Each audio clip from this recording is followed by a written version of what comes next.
Now we know how to convert a tetrahedral drawing into a Fischer projection. An important task after that is how to determine the absolute configuration of a Fischer representation, if you like, or a Fischer drawing.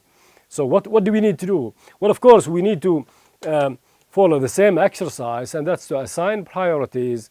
But then what do we do? Now we have all bonds represented by solid lines. So if we have something like that, of course, something like that or like that or like that, the bottom line is that the lowest priority group is always above. So on this position, if you like, number 4 is here. So if we have that, and then we have like 1, 2, and here 3.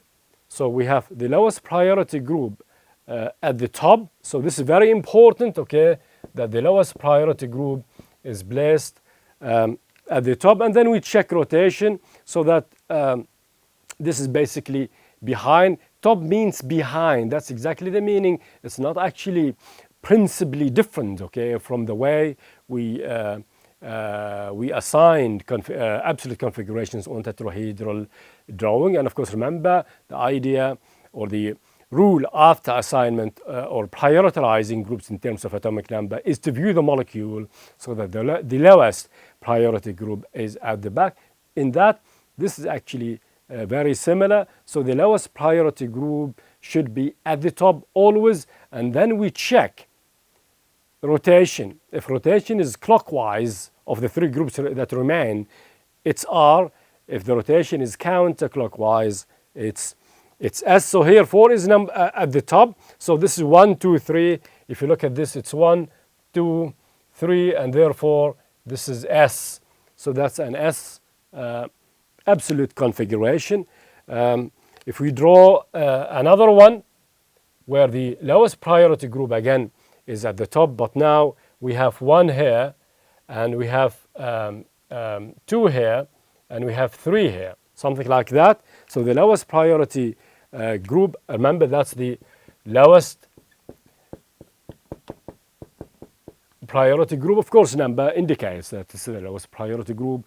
It's always at the top, and then we check rotation. Here it's S, and here look, it's 1, 2, 3, and this is R. So if the rotation is therefore clockwise, it's R. The idea of placing the lowest priority group at the top is actually very similar to the idea that we did before, or the practice that we did before, and that's to place in tetrahedral drawing, of course, is to view the molecule so that the lowest priority group is at the back. Now, that's if the lowest priority group is at the top. What if it isn't? So what do we need to do? Well, the way to go or to do this, or to assign absolute configurations, if the lowest priority group is not at the top, is to make sure that we rotate the molecule so that the lowest priority group is at the top. So what do we need to do? We hold one group fixed or steady. You see here, the lowest priority group is on this position. It's horizontally drawn. 1 is at the top. So 4 should replace 1, and that's by 90-degree rotation clockwise. But as you will see later on, 90-degree rotation is not allowed in Fischer projection. So what we need to do is to hold one group fixed or steady so that it does not change its position, and then we rotate either clockwise or counterclockwise so that the lowest priority group reaches the top position required, of course, for the assignment of the absolute configuration in Fischer projections. So in this case, we hold, let's say, 2 steady. So hold steady. This will not change its position. And then what do we need to do? Well, 2 will remain in exactly the same position. 4 should replace 1. And if we do that, then we have to rotate clockwise like that. So if you like, hold steady, hold one group steady. It doesn't really matter where it is. Of course, it should not be here, obviously. What you need to do always is to place or to represent the molecule so that the lowest priority group is at the top.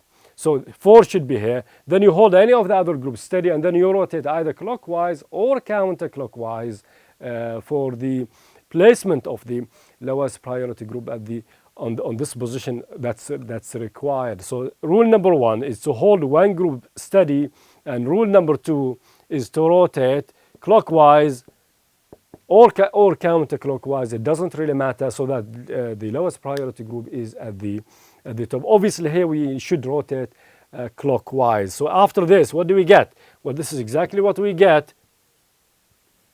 Of course, 2 is held fixed or steady. 2 should not change position, but 4, if we rotate clockwise, should be here as required. Obviously 1 now, this is held fixed or steady, it will not change position. So if we rotate, 4 will be here, 1 will be here. So this is where 1 should be, and this is where 3 should be. So 4 replaces 1, 1 replaces 3, 3 replaces 4 because of this clockwise rotation, and after holding group number 2 fixed or steady. So this is what we achieve now, and the lowest priority group is at the top. So this is as required, and then we check rotation, and if we check rotation, look, 1, 2, and 3. So it's 1, 2, 3. This is counterclockwise, and therefore this is S. So this is an S configuration. If we work on this Fischer projection, also we need number 4 to be at the top. Is it at the top? No, it isn't. So 4 should replace 1. So then we hold either 2 or 3 steady. It doesn't really matter. If we hold 2 steady, so this is rule number 1. So hold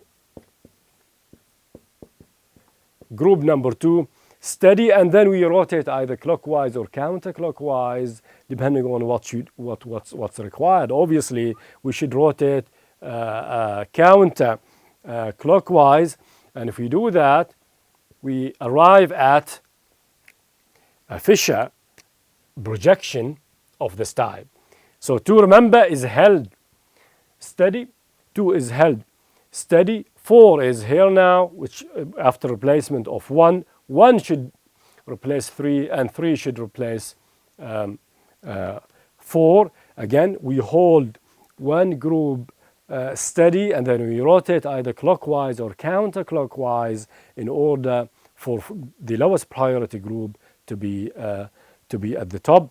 Now, it's like it's behind now. So what we need to do now is only to check rotation of the 3 groups that remain. So 1, 2, 3, 1, 2, 3. This is actually clockwise rotation, and therefore this is R. And if you look at the way these Fischer projections are drawn, they are actually enantiomers. They are mirror images with each other, and of course they are non-superimposable.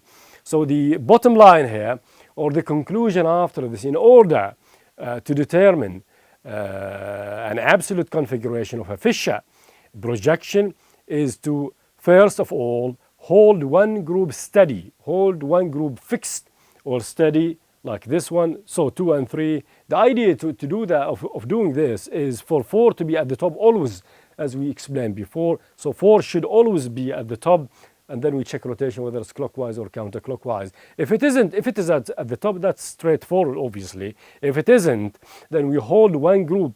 One group should be held steady or fixed, and then you rotate as rule number 2.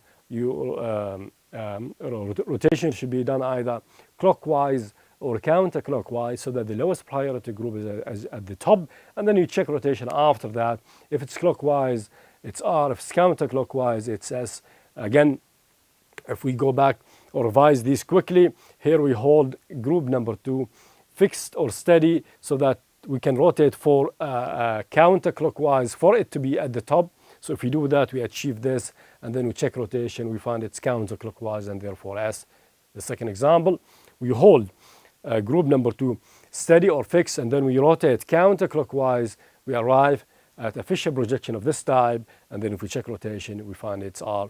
So there are 2 rules for the assignment of absolute configuration on a Fischer projection. Is always to place number 4, or the lowest priority group, at the top. If it is at the top, that's easy or straightforward. If it isn't, then you hold one group fixed, and then you rotate the structure clockwise or counterclockwise for number 4 to be at the top.